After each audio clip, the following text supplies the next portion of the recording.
ఆ నియోజకవర్గానికి ఒక ప్రత్యేకత ఉంది. ఎవరు గెలిచినా ప్రజలు గుండెల్లో పెట్టుకుంటారు. చెప్పిన మాట తప్పితే అదే స్థాయిలో ట్రీట్మెంట్ ఇస్తారు. ఇక్కడ అభివృద్ధి మాత్రమే అభ్యర్థుల విజయానికి విన్నింగ్ ఫార్ములా.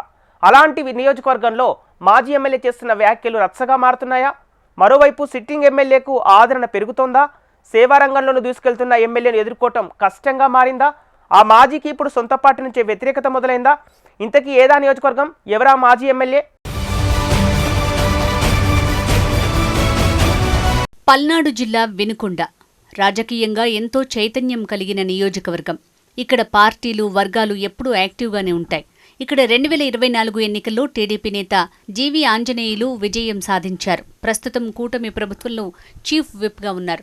రాజకీయంతో పాటు సేవారంగంలోనూ ఆంజనేయులకు ప్రత్యేక గుర్తింపు ఉంది.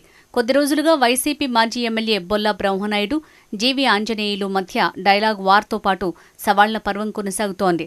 నియోజకవర్గంలో ఎవరి హయాంలో ఎంత అభివృద్ధి జరిగిందో బహిరంగ చర్చకు సిద్ధమా అంటూ జీవీ ఆంజనేయులు సవాల్ చేశారు. అదే సమయంలో 3 సార్లు గెలిచిన జీవీ ఆంజనేయులు ఏం చేశారో చెప్పాలని బొల్లా బ్రహ్మనాయుడు ప్రతి సవాల్ చేస్తున్నారు. ఈ సమయంలోనే బొల్లాకు తాను చేసిన అభివృద్ధిపై ఎప్పుడైనా ఎక్కడైనా చర్చకు సిద్ధమని జీవీ ఆంజనేయులు ముందుకు వచ్చారు. తన గెలుపులో సహకరించిన వారికి పార్టీ అధినాయకత్వాన్ని ఒప్పించి జీవీ ఆంజనేయులు పదవులు ఇప్పించారు. మాజీ ఎమ్మెల్యే మక్కిన మల్లికార్జునకు జిల్లా జీడీసీసీ బ్యాంకు చైర్మన్ పదవి ఇప్పించారు. తన ప్రధాన అనుచరులు 7గురికి రాష్ట్ర స్థాయిలోనూ పదవులు ఇప్పించడంలో సక్సెస్ అయ్యారు. నియోజకవర్గంలో ఇటీవలే స్త్రీ శక్తి కార్యక్రమంలో గర్భిణీ మహిళలకు జీవీ ఆంజనేయులు సీమంతం చేసి సరికొత్త రికార్డు నెలకొల్పారు. మరోవైపు బొల్లా బ్రహ్మనాయుడిపై నియోజకవర్గంలో సొంత పార్టీలో అసంతృప్తి వ్యక్తం చేస్తున్నారు.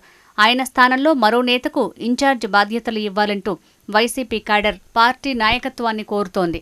బొల్లాకు మాట తీరు కుదరదు, అసందర్భ వ్యాఖ్యలతో వివాదాలు తెచ్చుకోవటం పరిపాటిగా మారిందన్న వాదన వినిపిస్తున్నారు. తాజాగా వైసీపీ నిర్వహించిన మద్యం నిరసనల్లో పాల్గొన్న బొల్లా, మహిళలు ఈ ప్రభుత్వం మద్యం తాగుతున్నారంటూ చేసిన వ్యాఖ్యలు సంచలనంగా మారాయి. అంతేకాదు తెలుగు మహిళలు, వీర మహిళలు రోడ్డెక్కి నిరసనలు చేపట్టారు. బొల్లా మహిళా లోకానికి క్షమాపణ చెప్పాలని డిమాండ్ చేస్తున్నారు. మక్కిన వైసీపీలో ఉన్న సమయంలో బొల్లా ఆయనను వ్యతిరేకించారు. దీంతో జీవీకి ఎన్నికల్లో మద్దతుగా పనిచేయడంతో కూటమి అధికారంలోకి వచ్చిన వెంటనే పదవి దక్కింది. అటు జీవీ పూర్తి స్థాయిలో పట్టు పెంచుకుంటూ మరింత బలోపేతమవుతున్నారు. ఇటు బొల్లా వివాదాలతో సొంత పార్టీ వారిని సైతం దూరం చేసుకుంటూ సమస్యల్లో చిక్కుకుంటున్నారు. దీంతో జీవీకి సాధారణంగానే నియోజకవర్గ ప్రజల్లో మద్దతు పెరుగుతోంది.